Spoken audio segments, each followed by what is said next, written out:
El conflicto de límites peruano-ecuatoriano tiene sus orígenes desde la colonia, volviendo esporádicamente en tiempos de ambas repúblicas, culminando en 1998 con el Tratado de Brasilia. En 1941, en el marco de la Segunda Guerra Mundial, estalla el conflicto entre ambas naciones. Unos incidentes provocados por la cercanía de los puestos y el desconocimiento que tenían ambos bandos en la frontera ocasionaron el accionar que tomaron ambos bandos en sus respectivas acciones en el teatro de operaciones. Oficialmente aceptado por ambos, el conflicto inicia el 5 de julio de 1941 entre el puesto militar de Huaquillas y el puesto de la Guardia Civil del Perú en Aguas Verdes. Según el comandante ecuatoriano Luis Rodríguez en su obra La agresión peruana, basada en la parte del mayor Rosero, jefe del sector Huaquillas, el 5 de julio civiles peruanos apoyados por guardias civiles limpiaban una chacra en el sector Bramador, que era parte del territorio ecuatoriano. La patrulla ecuatoriana permaneció en observación mientras el sargento Manzano regresó a Huaquillas e informa al mayor Rosero, y esto ordenó al teniente Arsenio Campos que con el sargento Manzano se traslade al Bramador para cercionarse sobre el particular. De repente se oyen ráfagas de ametralladora y fuego de fusilería. Se suspende el viaje y llega el soldado Guerrero, quien manifiesta que estando en observación, los guardias civiles abrieron fuego contra nuestra patrulla, matando al soldado Narváez con una ráfaga de ametralladora. Del lado peruano, el guardia civil Miguel Bocángel Cuadros informa: siendo las 10 de la mañana del día de hoy, me dirigí hacia la chacra fronteriza de Jacinto Orellana Becerra, en vista de informes dados por este que los ecuatorianos habían puesto un cerco alambrado en nuestro territorio, llevando para el efecto una pareja de guardias armados. Ordené que Orellana y sus dos menores hijos deshicieran el mencionado cerco, cuando a los 25 minutos se presentaron dos soldados ecuatorianos armados. Entonces les hice ver que este cerco puesto por ellos estaba en territorio peruano y respondieron no saber al respecto, regresando seguidamente pasando al Ecuador.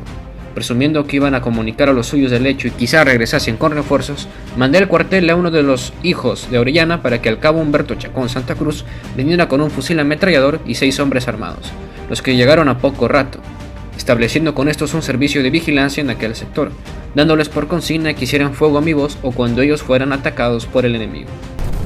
Transcurrieron más o menos media hora, estando cada uno en su puesto, y sentimos voces de varios hombres que habían pasado hacia nuestro territorio y por la espesa vegetación no se les podía distinguir, pero como estos se dirigían hacia un descubierto, esperamos que salieran con el propósito de capturarnos, y en este instante 3 soldados ecuatorianos avistaron entre unas hierbas al guardia Luis Manllares Sosa, proveedor del fusil ametrallador, contra quien hicieron una descarga a una distancia de 30 metros.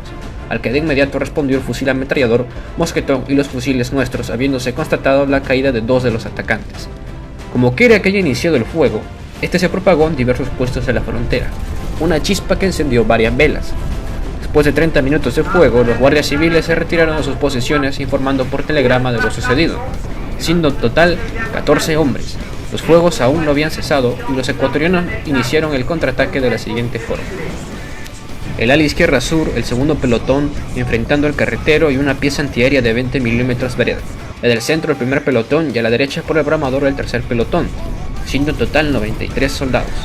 A las 11:45 se presentaron refuerzos peruanos, el subteniente Augusto Rosas García del B-5 con 20 hombres y 2 ametralladoras, el que se emplazó en una trinchera inmediata al cuartel. Con dichos refuerzos continuaron el tiroteo con más intensidad, notándose de la otra parte disparos de cañones que contaron 6 cayeron en la comandancia la Guardia Civil en Aguas Verdes. Los soldados ecuatorianos avanzaron hasta Piedritas mientras Rosero por telegrama recibía órdenes de Urrutia comunicando la retirada de sus tropas. Ordenó recuperar sus posiciones anteriores, mientras el enemigo trate de penetrar nuestro territorio, repele con fuego. Coronel F. Urrutia.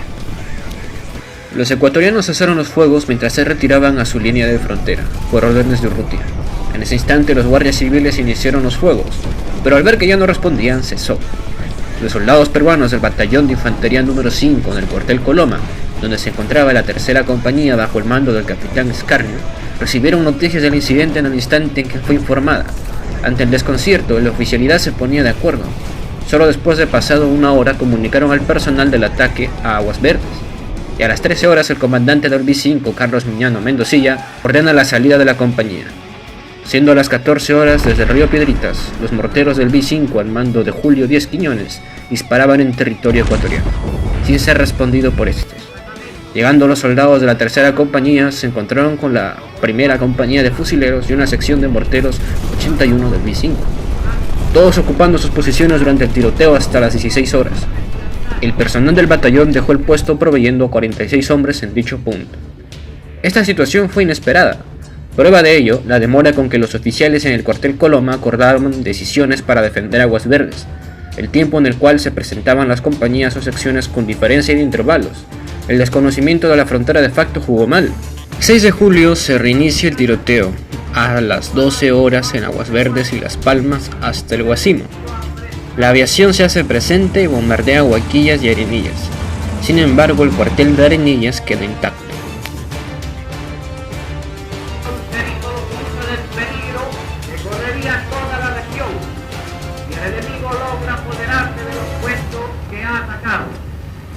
Mientras tanto, el adversario continúa el asalto, haciendo un fuego duro y empleando hasta cañones Breda de 20 milímetros.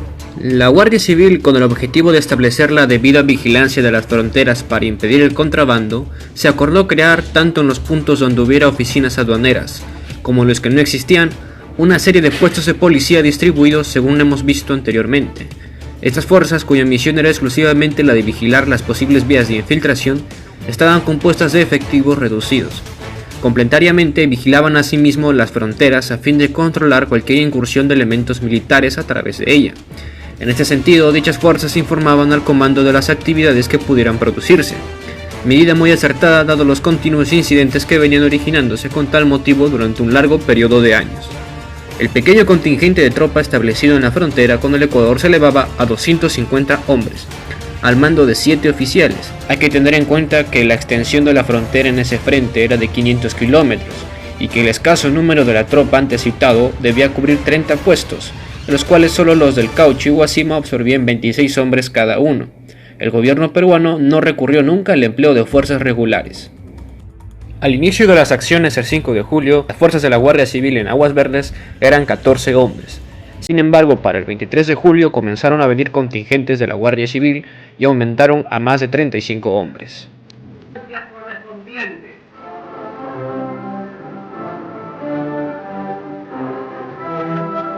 Los soldados del B5 fueron los primeros en ir a la frontera a apoyar a los guardias civiles que en ese momento luchaban en Aguas Verdes. Están organizados en el sector norte en los sectores de Zarumilla y Papayal. Su jefe era el teniente coronel Carlos Minayo Mendocilla. Contaba en total 910 hombres. Eso también incluye al comandante. El 24 de julio, durante el combate de Huaquillas, participó la primera y tercera compañía del B5. Los soldados peruanos en la frontera contaban con casco Adrián, de origen francés, y capote. Si bien el clima del norte era cálido, al igual que Ecuador, en las noches hacía frío. En tiempo de descanso usaban camisa y sombreros de paja, comprados en Piura. En su uniforme de campaña usaban morrales donde ponían sus balas, y usaron un Mauser modelo peruano 1935. El uniforme era verde olivo, y poseían distintas tonalidades, algunos con caqui. Los oficiales usaban camisa con corbata caqui o verde, y poseían portapistola. En la compañía de ametralladoras usaban la ZB-30 de origen checoslovaco. Gran parte del material fue comprado durante el gobierno del general Óscar R. Benavides. El grupo de artillería número 6 partió desde el cuartel Santa Catalina a la frontera norte en la zona del Porvenir en Tumbes, frente a Chacras, zona ecuatoriana, bajo el mando del primer jefe Emilio Pereira Marquina. El grupo peruano manejaba los cañones de origen francés Snyder de 75 milímetros de montaña, adquiridos en la década del 30 por el general Benavides. El 24 de julio, durante la batalla de Zarumilla, quien se encargaría del bombardeo a Huaquillas sería la primera batería de dicho grupo.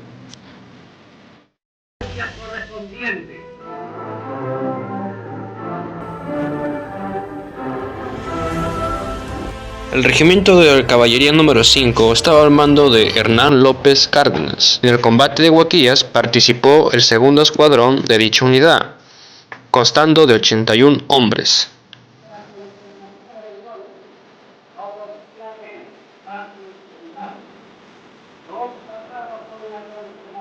La situación del ejército ecuatoriano era crítica. En el libro del coronel Francisco Urrutia sobre la campaña del 41 relata los problemas que surgieron en el gobierno de Carlos Arroyo del Río y entre el ejército. La situación política era inestable y eso se reflejó en el desempeño del ejército. Desde 1922, con la misión militar italiana, con respecto a los cuadros del ejército permanente, no eran eficientes. No era estable y se basaba en cursos rápidos. Se formaban artilleros en 10 meses, ingenieros en 3 semanas, infantería y caballería en 10 meses. En el año 1937 se crea la Escuela de Artillería e Ingeniería para evitar ello. Esto es aprobado por el general Negroni. Sin embargo, la situación no iba a cambiar con eso. En agosto de 1940, tras el conflicto mundial, la misión militar italiana tuvo que retirarse. Así, el comandante superior Urrutia cuenta que varios oficiales subieron por favores políticos y no por mérito propio, volviendo la situación a la normalidad en 1939, donde se dejó de hacer dicha práctica.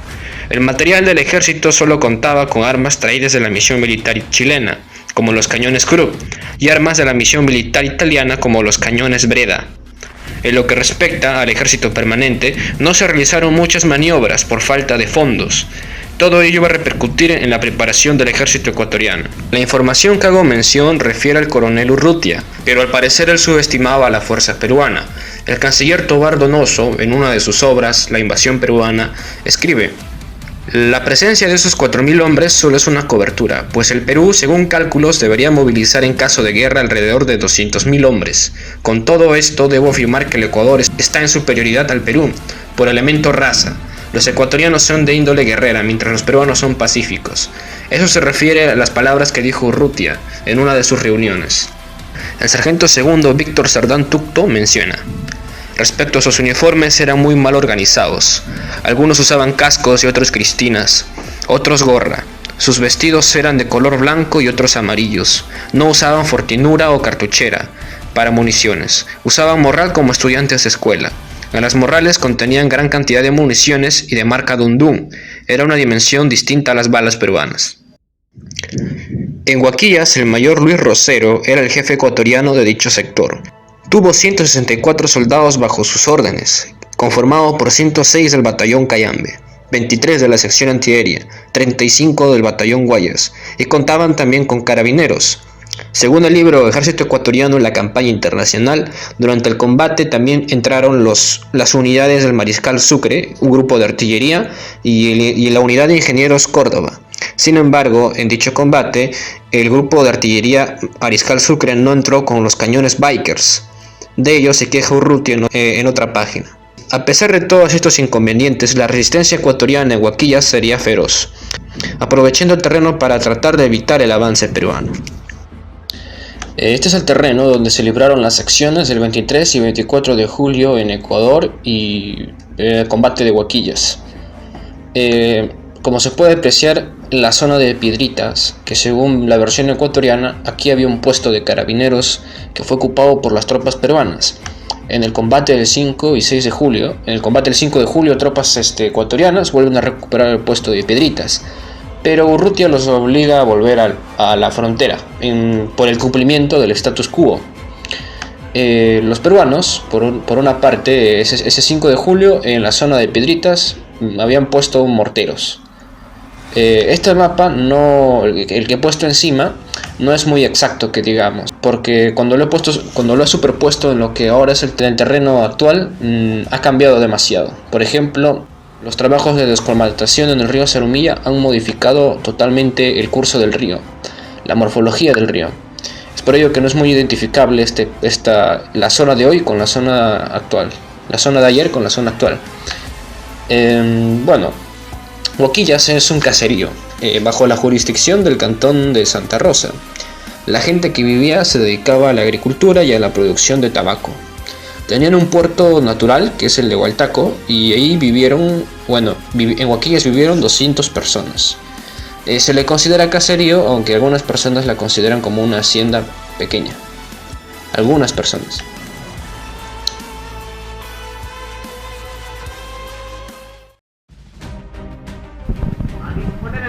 Apresurado de refuerzos a la frontera amagada, con el fin de dispersar las amenazantes concentraciones enemigas y de sofocar la presión a nuestro territorio del norte.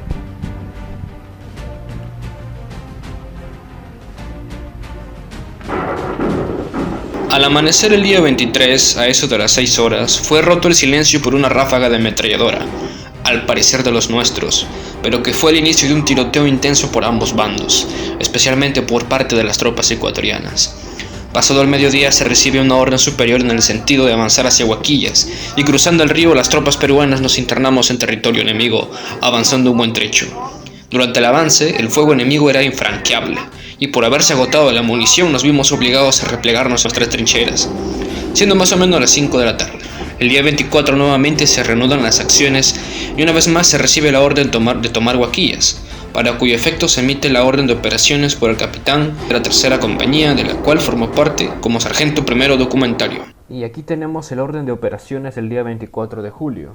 La misión es la captura de Huaquillas. Las tropas peruanas se ubicarían en el margen del río y luego lanzarían un ataque simultáneo. Primero entraría la artillería bombardeando los puntos enemigos y la aviación. Después ingresaría la infantería apoyado con morteros. Orden de operaciones del día 24 de julio. Una idea de maniobras. Desbordando por la derecha, ocupar Huaquillas en 3 saltos. El primer lindero norte del río Huaquillas, cuyo se tiene dispositivos y misiones. La primera sección de la tercera compañía del B5, Castillo. Objetivos: 2 casas aisladas al sur de Huaquillas, que buscará enlace con la primera compañía de la derecha y por la izquierda con la sección Seminario. Segunda sección, Seminario. Objetivo: el puente de socorro ecuatoriano. La misión: captura de los linderos sur de esa región y buscará enlace con la primera sección Castillo por la derecha y por la izquierda con la sección Bocángel. Cuando se refiere a Bocángel se refiere al guardia civil Miguel Bocángel Cuadros, quien estuvo presente desde el inicio del conflicto del 5 de julio. De esta sección Seminario va a haber una distancia de 300 metros y se va a encontrar una sección de reserva. Sección Guardia Civil, objetivo: la Bocacalle de Huaquillas y el lindero sur. Misión: captura del lindero sur de esa región y la Bocacalle. Buscará enlace con la derecha por la sección León, por la izquierda con la sección León en la medida de lo posible. Por la sección Seminario y por la izquierda con la sección León en la medida de lo posible. Aquí está Miguel Bocángel Cuadros y aquí hay una foto de Jorge Herrera Guerra, de los guardias civiles, pero este es en otro puesto que es el Guasimo. Orden de operaciones. Tercera sección, León. Objetivos: el cementerio. Misión: capturar la región sur del panteón procurando ponerse a caballo de dicho lugar. Buscará enlace por la derecha con la sección Bocángel y por la izquierda con la caballería. Aquí se puede ver algunos soldados del batallón de infantería número 5 que están en el puesto de la comandancia de la Guardia Civil Aguas Verdes. Y aquí soldados del regimiento de caballería número 5, que el segundo escuadrón estuvo en el combate, por la izquierda con la caballería. Sección reserva, subteniente Linares, en reserva a distancia de 300 metros, sobre el eje Seminario. Como les decía, sobre el eje Seminario estaba el subteniente Linares, la sección reserva del subteniente Linares.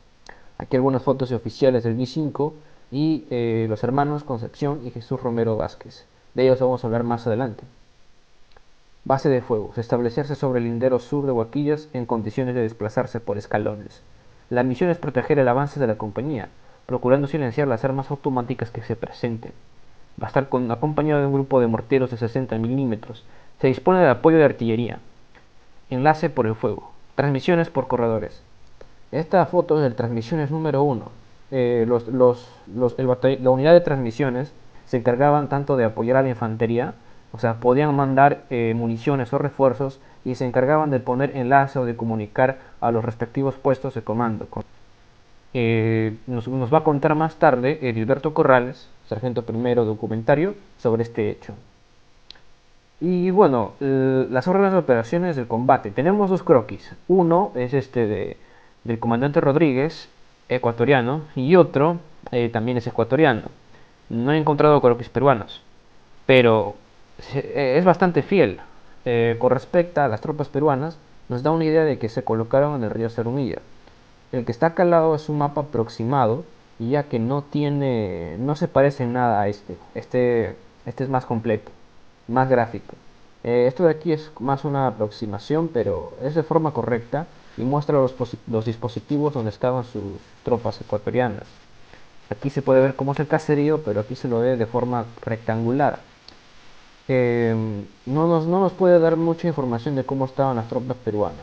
Se supone que en el centro estaría la tercera compañía, o tendría que tener enlace a la derecha con la sección de la primera compañía y a la izquierda con el regimiento de caballería, y atrás estarían los morteros y los cañones y el puesto de comando. Y la sección mortero y la sección reserva unos metros. Con respecto a las tropas peruanas, de la tercera compañía 141 y las otras que mencioné no son del todo claras. ¿Por qué? Porque también ahí incluyo, a los 141 incluyo los oficiales, y los oficiales no forman parte del ataque, más bien ellos dirigen. Entonces no sería del todo fiable poner a los 141. Además que ese batallón tiene secciones, como se les ha mencionado aquí, tiene secciones. La sección Linares, la sección León, y digamos que esas secciones tienen sus respectivas tropas, y no he encontrado cuántas tropas, o no he investigado cuántas tropas ha tenido cada sección. Por ende, ese número relativo de 141, 81 del segundo escuadrón no sería de tomarlo muy en cuenta. Nos puede dar una idea de cuántas tropas componía un batallón o un escuadrón, pero las secciones o pelotones que lo conformaron son una cosa muy diferente. Pero sí nos puede dar una idea. A disponer el envío apresurado de refuerzos a la frontera amagada, con el fin de dispersar las amenazantes concentraciones enemigas y de sofocar la adhesión a nuestro territorio del norte.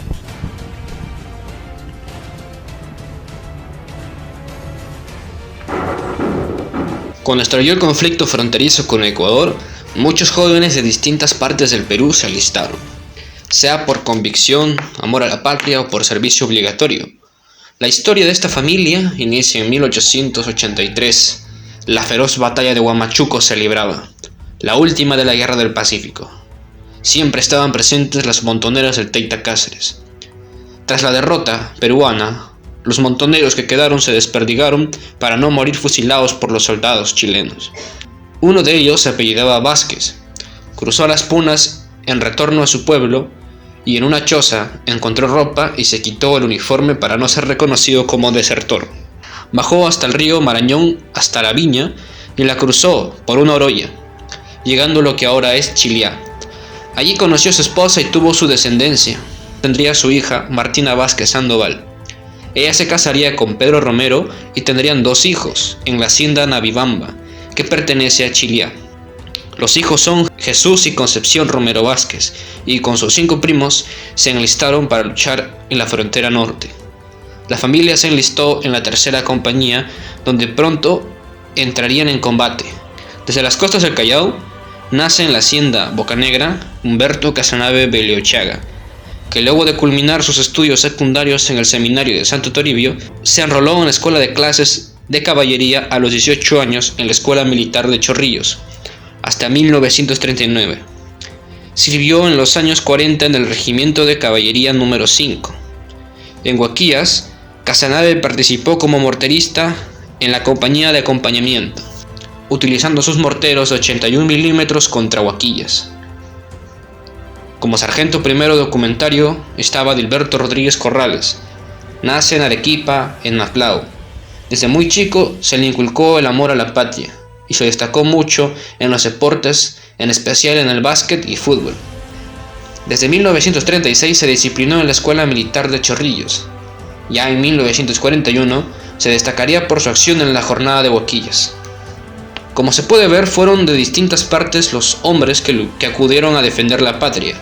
Ya no hablamos de un país dividido por intereses políticos como en 1879, sino una nación cohesionada, que aprendió del pasado y de la experiencia adquirida en el año 1932. Un ejército permanente, entrenado y con material a disposición y con fines claros, defender el Perú. A disponer el envío apresurado de refuerzos a la frontera amagada, con el fin de dispersar las amenazantes concentraciones enemigas y de sofocar la adhesión a nuestro territorio. Fue en Aguas Verdes cuando salimos en la toma de Huaquillas. Yo y mis compañeros íbamos en misión suicida a capturar los pertrechos del enemigo. Ya estaba todo listo y nos acercábamos para la gran lucha. De repente un balazo atravesó mi casco y yo caí sin sentido, y pensé que todo había acabado para mí. Grande fue mi sorpresa cuando al cabo de unos minutos despertaba en medio de muchos soldados muertos. Vi a mis compañeros que seguían luchando. Así cogí mi fusil y con el grito en boca arremetí sin temores. Si la muerte no me ha querido llevarme, es porque no me toca, me dije. En el campo de batalla mis compañeros me vieron sorprendidos, se rieron y seguimos luchando hasta el amanecer. De acuerdo a la orden de ataque, el fuego se inició a las 14:30 horas, precedidos por tiros de artillería y mortero, originándose desde ese momento intenso tiroteo por ambos bandos, con gran consumo de munición. Esto da lugar a que en el puesto de comando se reciban con frecuencia pedidos de munición de las secciones de escalón de ataque, obligando al capitán Escarnio a utilizar a los agentes de transmisiones del puesto de comando como municioneros, inclusive al propio suscrito, lo que permitió conocer los emplazamientos de las diferentes secciones de la compañía. En el transcurso del aprovisionamiento, perdieron la vida cerca de mí 2 soldados agentes de transmisiones, que hacían de municioneros, en circunstancias que transportábamos cada uno un cajón de munición hacia el escalón de ataque. El avance se hacía muy lento. Eran las 16 horas y se recibe en el puesto de comando de la compañía el pedido del teniente Luciano Castillo Murrugara de la primera sección solicitando refuerzos. A las 17 horas se presentó el subteniente Manuel Luna Coa al mando de una sección de fusileros cazadores del batallón de infantería número 19. El capitán Escarnio, en vista del pedido, me da la orden verbal: Primero Rodríguez, guíe la sección del subteniente Luna Coa y condúzcala como refuerzo a la sección del teniente Castillo Murrugara. En cumplimiento de dicha orden, abandoné el puesto de comando y me puse a la cabeza de la sección como guía, orientándome en medio del monte a pesar del fuego enemigo, en la dirección que yo conocía y donde debía encontrarse el teniente Castillo. Avancé unos 200 metros y al término de uno de mis saltos, observando que el fuego enemigo se intensificaba, busqué al subteniente Luna Coa para prevenirle, notando su ausencia. De inmediato interrogué a los soldados de la sección sobre su paradero, no obteniendo respuestas precisas. Por la hora avanzada y la situación del momento que era apremiante, y en mi deseo de cumplir la misión, decidí tomar el mando de la sección del batallón de infantería número 19 y previamente dirigí a las tropas unas palabras: Soldados, tengo que cumplir una orden. Espero su apoyo y que no haya dificultad. El sargento segundo más antiguo me contestó que estaba a mi disposición y que procediera de acuerdo a las órdenes dadas. Desde este momento tomo el mando de la sección del B-19 y prosigo mi avance con la finalidad de cumplir la misión encomendada. Pero es el caso de que no encontré a la sección de Castillo, y más bien a unos 50 metros me observé unas ametralladoras que correspondían a la sección antesana.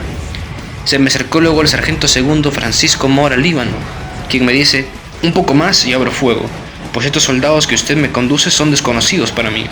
Felizmente lo reconocí a tiempo, si no, lo tranquilicé explicándole que se trataba de una sección de refuerzos proporcionados por el B-19, y al preguntarle por su oficial me contestó que había ido al puesto de comando a solicitar refuerzos.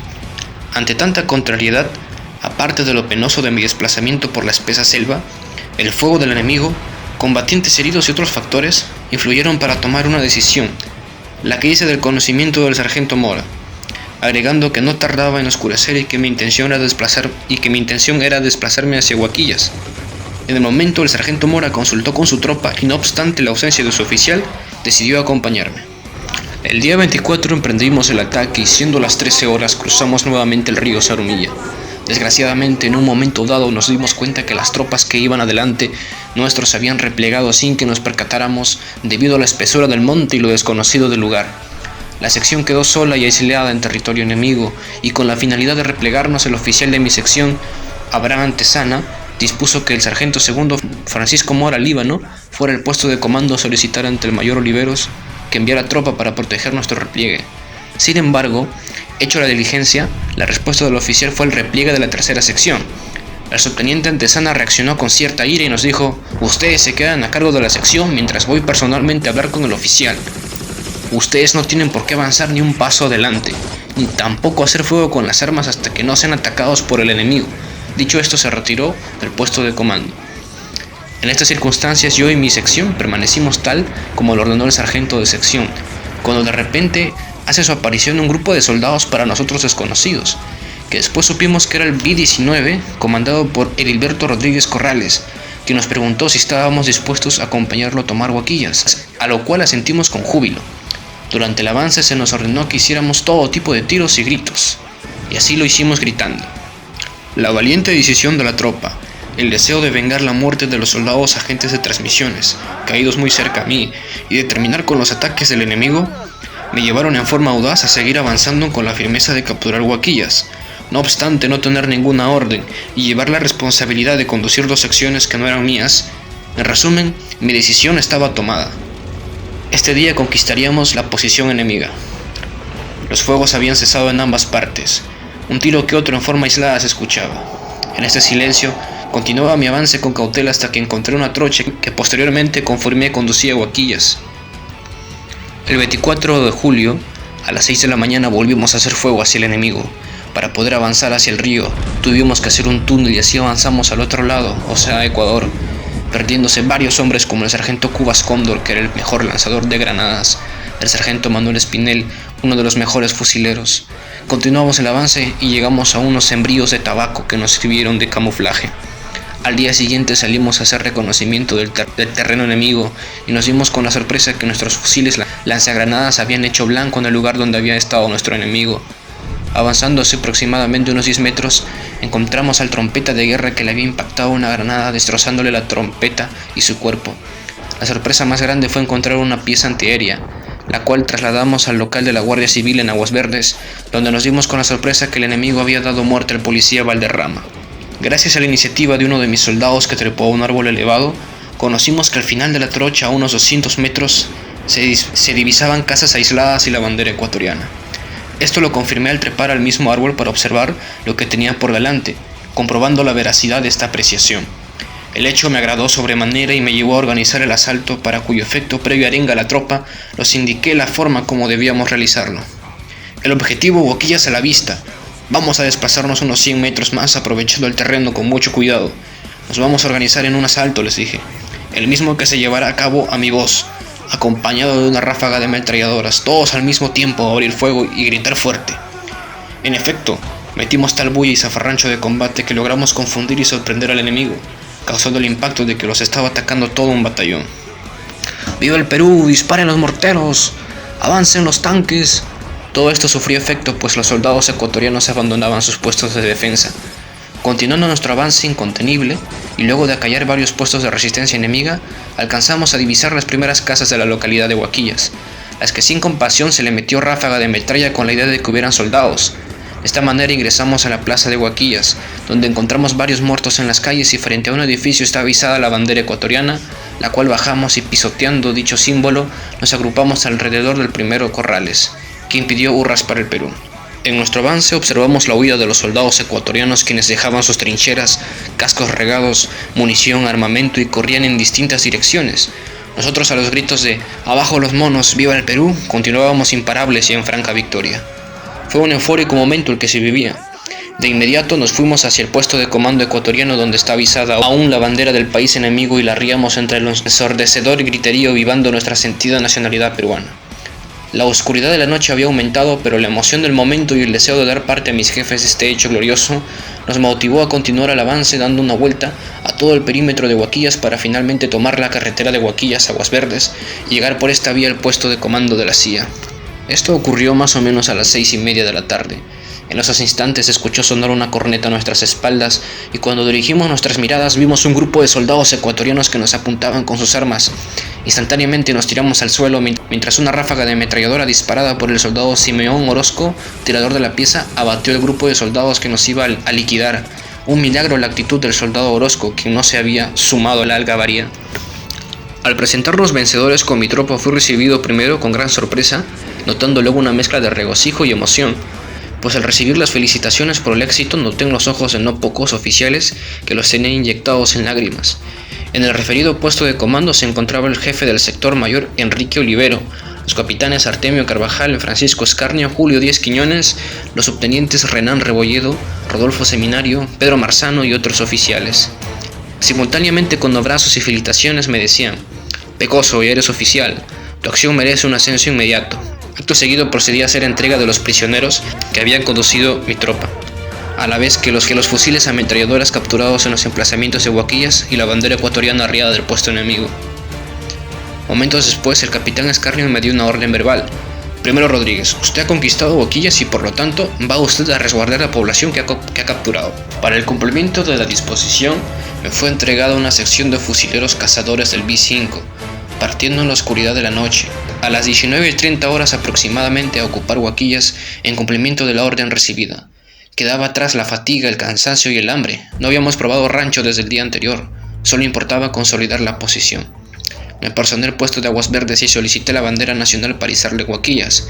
Preveyendo algún incidente, me puse el bicolor en la cintura debajo del uniforme. Por un instante me pasó por la mente la posibilidad de la muerte en combate, sobreponiéndome a la idea de lo hermoso que sería morir con mi bandera. El desplazamiento desde Aguas Verdes hacia Huaquillas lo ejecuté sin novedad, conduciendo a la tropa que se puso a mis órdenes, hasta llegar a la población que seguía desocupada por la tropa ecuatoriana que desalojamos. En vista de la oscuridad casi total, solo pude establecer vigilancia hacia una sola dirección que escogí al azar. Al amanecer pude establecer que era Callanca. La noche transcurrió en plena zozobra. La tensión nerviosa y la angustia era permanente porque habían factores que contribuían a estimularlas. El encontrarnos en terreno enemigo, la oscuridad de la noche, los ruidos producidos por los animales domésticos como las aves, los cerdos, los perros y gatos que deambulaban por la población. La presencia invisible de los habitantes que en esas circunstancias nos hacían presentir al enemigo oculto, que bien podía dar un contraataque o un golpe de mando que los resarciera de la derrota que les acabábamos de ocasionar. Completando esta descripción, agregamos a estos aspectos los lastimeros quejidos de los heridos, los estertores agónicos de algunos soldados enemigos caídos en el combate y abandonados ante el ataque de mi tropa, quien sembró confusión y pánico en los soldados enemigos en Huaquillas.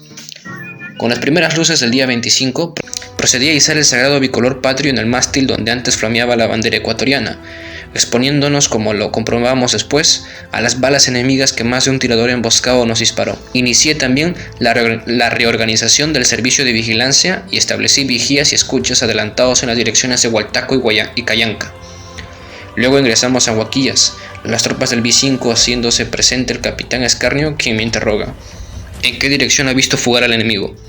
Después de informarle pormenorizadamente la situación, me dio la orden de realizar una limpia en las direcciones que le indiqué.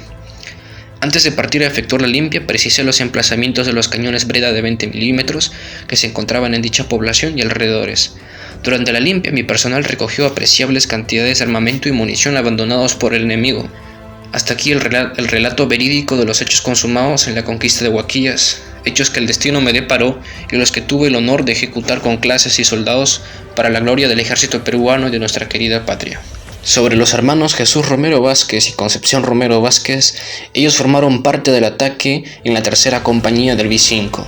Después del combate, según nos cuenta su hijo Lucas Romero Tapia, mi padre dice que enviaron como a 5 a indagar al frente, entre ellos Jesús Romero Vázquez. Solo uno volvió pensando que todos habían muerto. Él creía, pero mi papá nos contaba que en medio del dolor regresó a las trincheras peruanas donde todos creían que él era ya cadáver, y mi tío, Concepción Romero Vázquez, maltrataba a los ecuatorianos prisioneros.